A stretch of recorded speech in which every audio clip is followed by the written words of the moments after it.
In 1812, Napoleon commanded the largest army Europe had ever seen, 685,000 men marching toward Moscow. 18 months later, fewer than 40,000 returned. The pattern that destroyed him has repeated in every major military power since. And right now, the United States is following it step by step. Welcome to the Wealth Timeline, where we uncover how money, power, and history intertwine to shape the world we live in.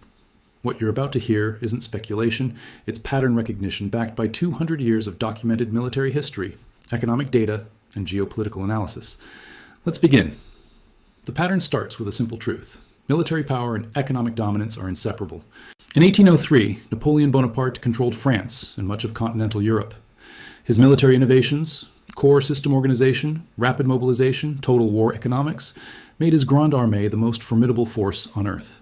But beneath the tactical brilliance lay a financial engine. France's ability to extract resources from conquered territories, print currency backed by plunder, and mobilize entire economies for war. This is stage one, military superiority through economic advantage. Napoleon's France could field armies larger and better equipped than any rival because French industry, agriculture, and financial systems were subordinated to military objectives. Britain, his primary adversary, responded not with matching armies but with economic warfare. The continental system blockades, the financing of coalition partners, the strategic use of debt and subsidies. By 1812, Napoleon commanded over 600,000 troops for the Russian campaign. The logistics were unprecedented. 250,000 horses, supply trains stretching hundreds of miles, fodder depots planned across Eastern Europe. On paper, it was invincible, but here's the twist. The larger the military apparatus, the more vulnerable it becomes to a single variable, overextension. And that's where stage two begins. Stage two, strategic overreach masked as strength. Napoleon's Russian campaign wasn't reckless ambition, it was economic necessity.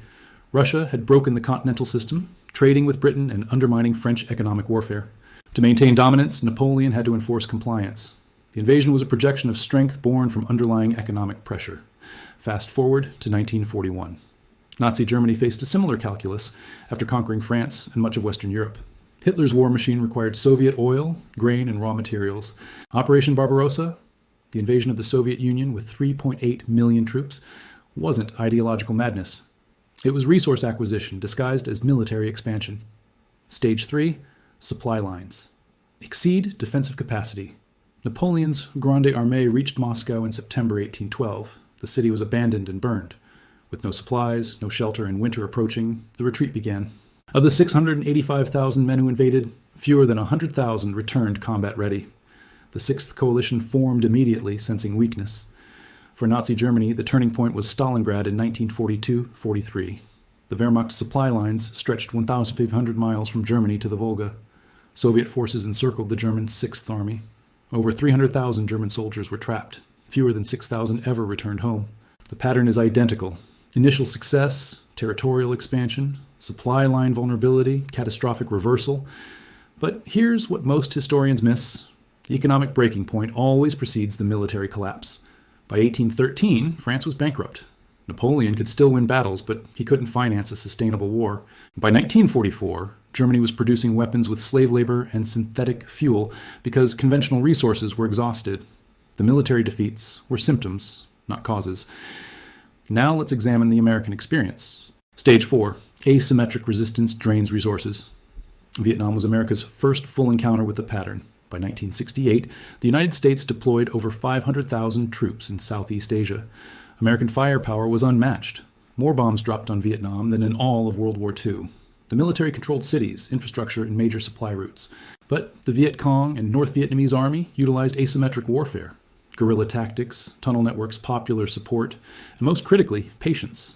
They didn't need to win battles. They needed to outlast American economic and political will. The cost was staggering. By 1970, the Vietnam War consumed over $28 billion annually, equivalent to $200 billion in 2024 dollars. Inflation spiked. The Bretton Woods system, which pegged the dollar to gold, collapsed in 1971 because the U.S. Treasury couldn't sustain both war spending and gold convertibility. Stage 5, domestic economic crisis undermines military capacity. Vietnam was the first American war lost not on the battlefield but on the balance sheet. Troop withdrawals began in 1969, not because of military defeat, but because the economic and political costs became unsustainable. This is the critical insight. Asymmetric warfare works not by destroying armies, but by forcing empires into financial exhaustion. The Soviet Union learned this in Afghanistan from 1979 to 1989. Despite superior firepower, the Soviets couldn't defeat the Mujahideen. The war cost an estimated $8.15% of Soviet GDP annually. Combined with falling oil prices and systemic economic sclerosis, the Afghan conflict accelerated the USSR's collapse in 1991. Stage 6, strategic retrenchment and alliance fractures. When empires reach this stage, they pull back from overextended positions. Allies lose confidence. Former client states reassess their alliances. The post-World War II unipolar dominance fragments into multipolar competition. So where's America today? Stage 4, asymmetric resistance drains resources. Since 2001, the United States has spent over $8 trillion on the wars in Iraq, Afghanistan, and related military operations, according to the Watson Institute at Brown University. That's more than the entire U.S. federal budget for 2023. Afghanistan, like Vietnam, showcased the pattern. The U.S. military controlled cities and infrastructure, trained local forces, deployed overwhelming firepower. But the Taliban utilized asymmetric warfare, improvised explosive devices, insurgent tactics, and crucially, patience. The U.S. withdrawal in 2021 mirrored the fall of Saigon in 1975. Not a military defeat, but an economic and political decision. Today, American defense spending exceeds $800 billion annually, more than the next 10 countries combined. Yet the Pentagon faces simultaneous strategic pressures: NATO commitments in Europe, Indo-Pacific positioning against China, Middle Eastern instability, and domestic infrastructure decay. Here's the data point that matters. U.S. national debt now exceeds $36 trillion, with interest payments alone surpassing $1 trillion per year. Defense spending competes with healthcare, education, and infrastructure, the very foundations of long-term economic strength.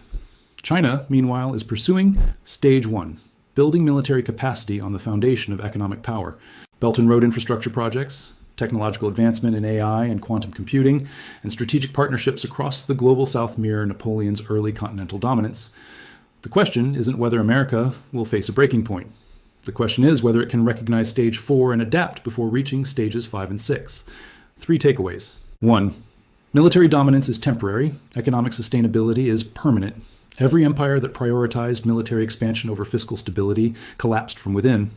2. Asymmetric warfare exploits the economic cost of occupation.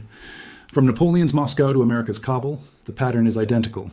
The occupier spends treasure, the resistance spends time. 3. Stage 4 is the inflection point. Empires that recognize overextension can reform. Those that don't proceed to stages 5, 6, and 7, economic crisis, alliance fractures, and systemic collapse. Because in the timeline of wealth, every rise comes with a hidden cost. And the greatest empires fall not to stronger enemies, but to the weight of their own ambitions. If you enjoyed uncovering this hidden story, make sure to like this video, subscribe to the Wealth Timeline, and turn on the bell icon, because history's next secret is already unfolding.